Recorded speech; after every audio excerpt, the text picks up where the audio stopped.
Pagdating nila sa harap ng pasukan ng dungeon ay pinaalalahanan sila ni Georgia na sa ika-64 na palapag ay hindi gumagana ang magic na nakagagamot, at kung gagamitin nila ang tradisyonal na paraan ng pagbaba ay baka hindi sila umabot sa oras. Pero maaari nilang gamitin ang bagay na hawak niya para bumababa hanggang sa antas kung saan ito nakakuha ng mga bagay na mahalaga para sakupin ang mas mababang antas. Dadalhin sila ng core nito sa ika-52 na palapag pero gamit ang isa na dinala ni Krista, ay direkta silang makakarating sa ika-64. Tinanong ni Alex kung bakit ipagkakatiwala ng pinuno ng guild sa kanila ang isang napakahalagang bagay, pero ipinaliwanag ni Georgia na may core din ang kabilang grupo at pagkatapos noon ay sinabi niya na ayon sa nalalaman, ang boss sa ika-64 na palapag ay isang nilalang na undead kaya't nakasalalay kay Alec ang laban na ito. Nang marinig iyon ay iminungkahi ni Orn na pagplanuhan nilang mabuti ang paggamit ng kanilang mga resources, wala naman siyang tutol dahil ayaw niyang maubusan ng enerhiya si Alex kapag kailangan na nila ito sa laban. Sumang-ayon si Gracia at binanggit kay Orn na huwag mag-alala at idinagdag pa na papunta sila sa impyerno na isang lugar kung saan halos mamatay ang isang S-rank na grupo. Na-excite si Orn sa sinabi at sabik nang makarating sa ika-64 na palapag ng dungeon. Iniisip na hindi masamang lugar iyon para simulan ang kanilang alamat. Ilang segundo pagkatapos ay ginamit ni George ang espesyal na teleportation magic sa tulong ng core, kaya halos agad silang nakarating sa nasabing palapag at pagdating nila roon, sinalubong sila ng napakaraming armadong kalansay.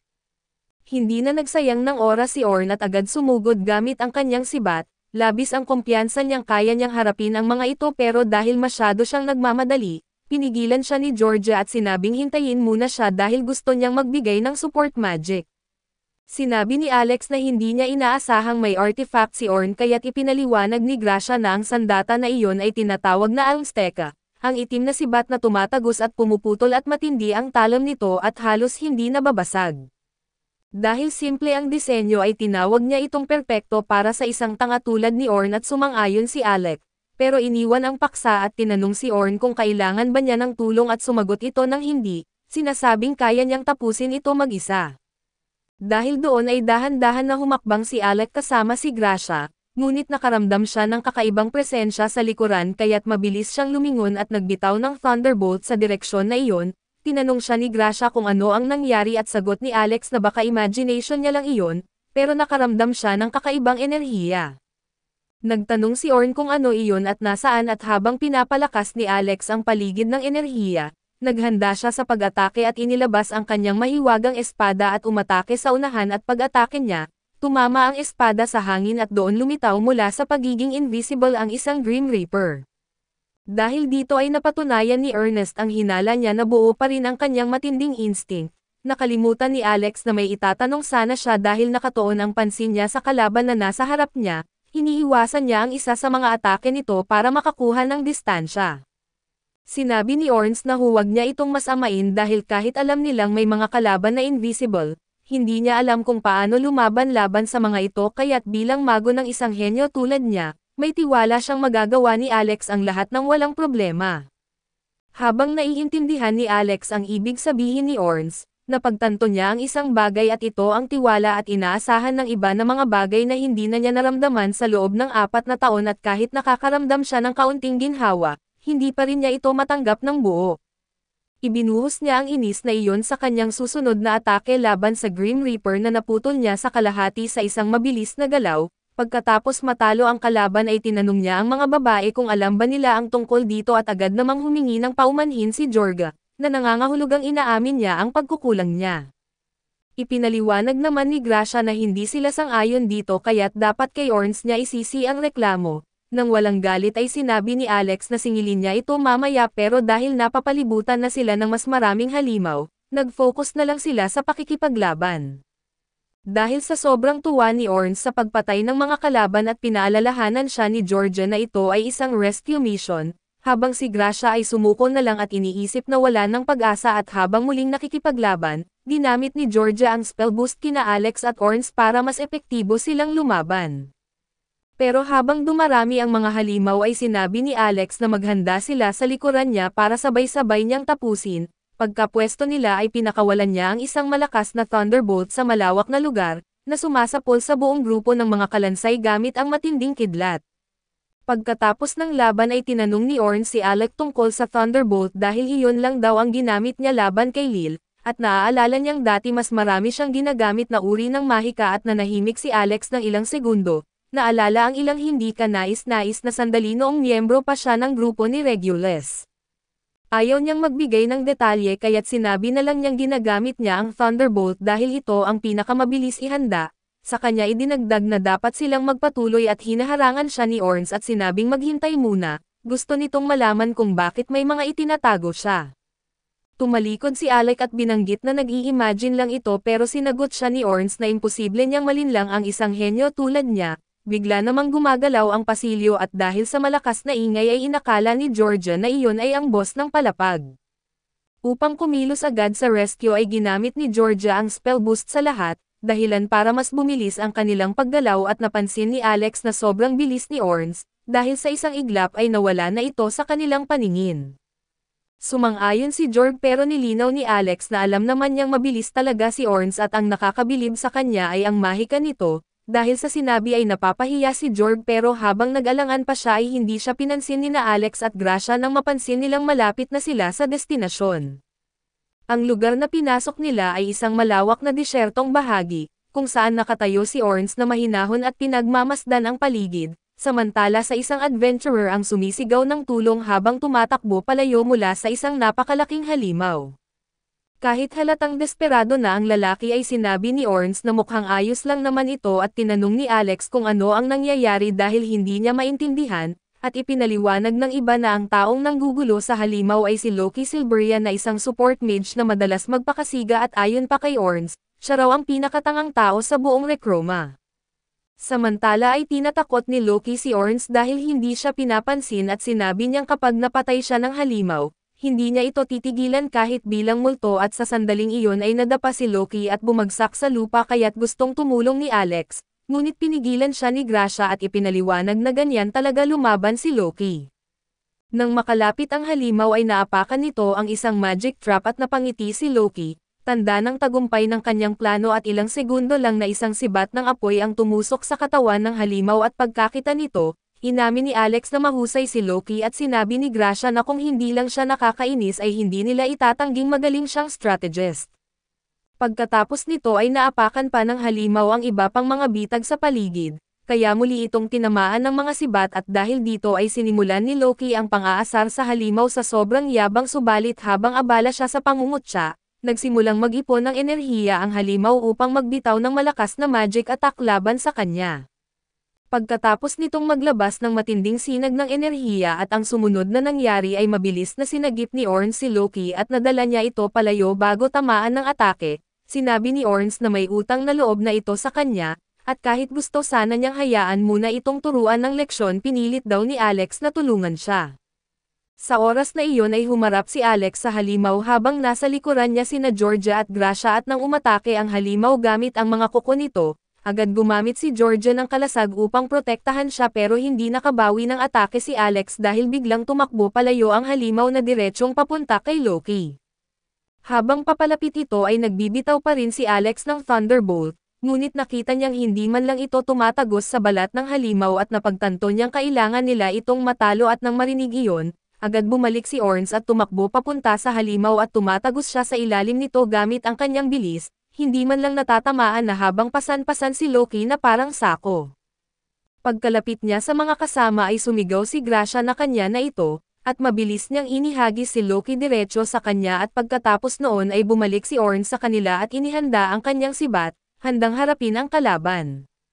Samantala ay tinulungan ni Gracia si Loki na makalayo mula sa lugar kaso tinanong niya ito kung kaya pa ba niyang maglakad, sinabi ni Loki na huwag naman siyang masyadong masungit. Ngunit nang makita niya ang galit na mukha ni Gracia ay agad siyang natakot at humingi ng tawad. Bumalik naman sa mga lalaki ay ipinaliwanag ni Orns kay Georgia na magbigay ng utos, kaya't binanggit nito na dapat nilang protektahan si Loki habang silang dalawa ang pipigil sa halimaw para mabigyan si Alex ng pagkakataong patayin ito. Tinanggap ni Orns ang mga utos ng walang pag-atubili at nang makita ni Alex na nailagay na ni Gracia si Loki sa isang ligtas at malayong lugar, tumingin siya sa halimaw na nasa harap nila at kaagad namang hiniling ni Orange kay Georgia na bigyan siya ng support magic, at mabilis itong gumawa ng mahika para palakasin ang kanyang lakas, tibay, bilis, liksi at flexibility na isang malakas na uri ng magic enhancement.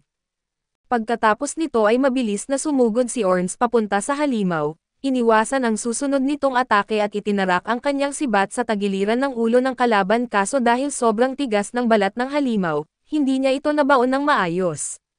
Dahil dito ay nahampas siya ng halimaw at tumilapon sa hangin bago ibinagsak sa lupa ng malakas, mabilis na tumakbo si Georgia papunta sa kanya pero kinailangan niyang protektahan ang sarili mula sa isang atake ng halimaw na papunta rin sa kanya. Pinilit niyang tiisin ito hanggat kaya niya habang ipinagkatiwala kay Alex ang natitirang bahagi ng plano.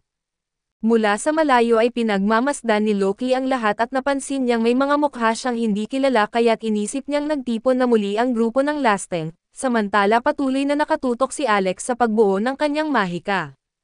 Nang makita ito ay napahanga si Loki dahil kung kaya nitong sabay-sabay maghanda ng 3 mahika, isa na siyang mahusay na mago at kung 5 ay isa na siyang henyo at sinabi naman ni Gracia na kaya ni Alec na gumamit ng higit pa roon ng sabay-sabay, at nagulat si Loki habang nagbibilang na lumalabas na nakalampas na ito sa 20.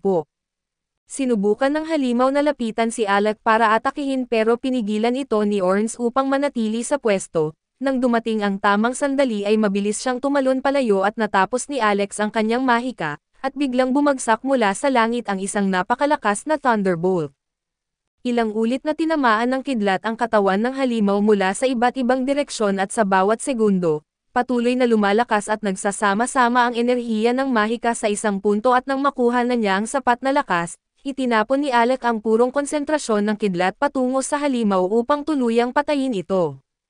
Ngunit nakaiwas ang halimaw sa pamamagitan ng pagtalon sa gilid at pagkatapos ay naghanda ito ng malakas na atake mula sa malayo laban kay Alex, upang kontrahin iyon at sinabi ni Orange kay Gracia na tirahin ito at alam na ni Gracia ang dapat gawin, kaagad siyang nagbitaw ng palaso na may mahika na tumama sa halimaw. Kasabay noon ay ginamit ni Georgia ang kanyang chain silang magic upang itali at hindi makagalaw ang kalaban, habang si Orange naman ay inihagis ang kanyang sibat na tumatagos sa katawan ng halimaw at lalo itong pinahina. Pagkatapos ng lahat ng iyon ay ginamit ni Alex ang isang 4 na puntong magic seal sa halimaw, na muling nag-ipon ng enerhiya para sa isa pang malayuan na atake at sa kabila nito, kalmado lang si Alex at iginiit niyang iyon ang pinakamasamang atake na pwede nitong gamitin laban sa kanya dahil itinuro sa kanya ni Elaz ang isang napaka-espesyal na mahika, na ayon sa kasaysayan ng akademya na 2 tao lang ang nakagamit nito. Ang una raw na nakagamit ng mahika na iyon ay ang mismong lumikha nito na isang henyo, ang pangalawa ay siya mismo at pagkatapos noon ay pinakawalan ng halimaw ang sinag ng enerhiya nito patungo sa kanya, bilang tugon ay ginamit ni Alec ang reflect spell at ibinalik sa halimaw ang lahat ng mapanirang enerhiya nito ng mas malakas pa katulad ng ginagawa ni Meliades. Dahil hindi pa iyon sapat para talunin ito ay idineklara ni Alec na hindi pa siya natatapos at ngayon ay gagawin niyang abo ang kalaban. Pagkasabi nito ay pinakawalan niya ang mahika mula sa 4 na puntong seal at inactivate ang kanyang apoy na mahika, na bumabalot sa halimaw sa isang napakalakas na ipu-ipon na apoy. Dahil sa matinding pinsala na halos hindi na makagalaw ang kalaban, kaya tinapos ito ni Orange sa pamamagitan ng pagputol sa ulo nito at pagkatapos ng laban, muling ipinagyabang ni Orange na siya ay isang henyo, kaya nilapitan siya ni Gracia at iniabot ang isang healing potion habang tinawag siyang Ginoong pang-4 bilang pang-aasar. Nagtawanan silang 4 at lumapit si Loki para batiin sila at hindi raw siya nagulat dahil iyon ang inaasahan niya mula sa maalamat na grupo na Lasting Period at pagkatapos noon, ipinakilala ni Loki na alam niya lahat tungkol kay Alec na siya ang dating court magician ng Galdena, at siya rin ang tumalo kay Naidra. Bagaman may ilan daw na nagdududa rito na sinabi niyang naniniwala siyang totoo iyon at nilinaw lang ni Alec na hindi na siya court magician, nagulat si Loki dahil sa tingin niya ay sobrang tanga ng korte ng Galdena kung basta na lang nila pinakawalan si Alec. Bigla naman siyang nagpalit ng paksa at nagpasalamat kay Georgia at sinasabing gusto niyang suklian ang tulong na ibinigay nito na ibig sabihin, ang leader daw nila ang magbabayad sa utang na iyon at nang marinig iyon ay tinulig sa siya ni Georgia na sinasabing wala siyang alam gawin ng mag-isa, habang pilit siyang inilalayo dahil baka mahawa siya ng mga pulgas nito. Hindi na pinansin ni Loki ang sinabing iyon at nagpatuloy at iginiit na dahil tinulungan siya ng grupo, sana bigyan siya ng ilang potion bilang kapalit at ipinabatid din niya na ibinigay niya na sa kanyang grupo ang lahat ng dala niyang gamit. Doon niya nabanggit na baka patuloy pa ring nakikipaglaban ang kanyang mga kasamahan laban sa pinakamatinding boss ng palapag, nabigla ang lahat sa sinabi niya dahil akala nila na ang halimaw na kanilang nilalabanan ay ang pinuno at napagtanto nila na totoong ang boss iyon, pero may higit pa sa isa at ang tungkulin ni Loki ay ilayo at dalhin ang mas mapanganib sa dalawang iyon. Sinabi ni Gracia na perpekto si Loki bilang bitag na bagay na tinanggap naman nito nang may pasasalamat at sinamantala pa para lapitan siya, ngunit naputol ang sandaling iyon nang biglang ihagis ni Orns ang healing potion sa mukha ni Loki at sa halip na magalit, nanatiling kalmado si Loki at nagpasalamat pero agad siyang pinaalalahanan ni Orns na hindi iyon libre at kailangan niya itong bayaran. Bago pa sila muling magsimulang magtalo ay pinigilan sila ni Gracia at sinabing tigilan na ang pagsasayang ng oras at ipaliwanag na lamang ang tungkol sa isa pang boss, sinunod naman ni Loki at ipinaliwanag na katulad ng una, ang tunay na boss ay isa ring nilalang na undead na isang kabalyero na nakasuot ng itim na buong baluti. Ngunit hindi niya alam kung may laman ba ito sa loob at dahil doon, naniniwala siyang walang silbi ang mga pisikal na atake maliban na lang kung malapit at pagkatapos niyang sabihin iyon, iniabot niya kay Alec ang isang bagay na espesyal para sa kanya, dahil alam niyang mahusay din ito sa paggamit ng mga sandata. Napansin daw kasi niya na lumapit si Alec sa halimaw na parang isang mandirigma sa harapan, kaya alam niyang expert ito sa pagpapaniwala sa kalaban na siya ang pinakamalaking banta kahit siya rin ang pinakamadaling talunin. Ipinaliwanag pa ni Loki na bilang isang support mage ay trabaho niya ang unawain ang galaw ng labanan. Ang ibinigay niyang bagay ay isang artifact mga kagamitan na napakahalaga kapag nakikipaglaban sa mga boss sa mas mababang palapag. Pag-activate ni Alex nito ay nagbago ang anyo ng bagay at naging isang malaking espada. Sinabi ni Loki na ang pangalan ng artifact ay Squirt at mula ngayon ay pagmamayari na ni Alex at tinanong naman ni Orns kung bakit ibinibigay ni Loki ang isang napakahalagang bagay, dahil tingin niya ay nakakahinala ito. Sabi naman ni Georgia ay malinaw na gusto lang nitong pilitin si Alec na lumaban sa harapan at kinumpirma ito ni Loki, ipinapaliwanag na tama siya at idinagdag pa niya na gusto niyang ibigay ni Alec ang lahat sa laban, ngunit ayaw niyang gumamit ito ng kahit anong mahika. Nagalit si Gracia sa sinabi niya dahil ang kalaban nila ay isang undead na walang katawan, kaya walang saysay kung hindi gagamit ng mahika kaso tinawanan lang ito ni Loki at ipinapaalala na ganyan talaga siya na isang expert sa panlilinlang. Pagkatapos ay ipinaalam niyang oras na niya para kumilos kaya't gusto niyang maglunsad sila ng maliit na surprise attack sa harapan.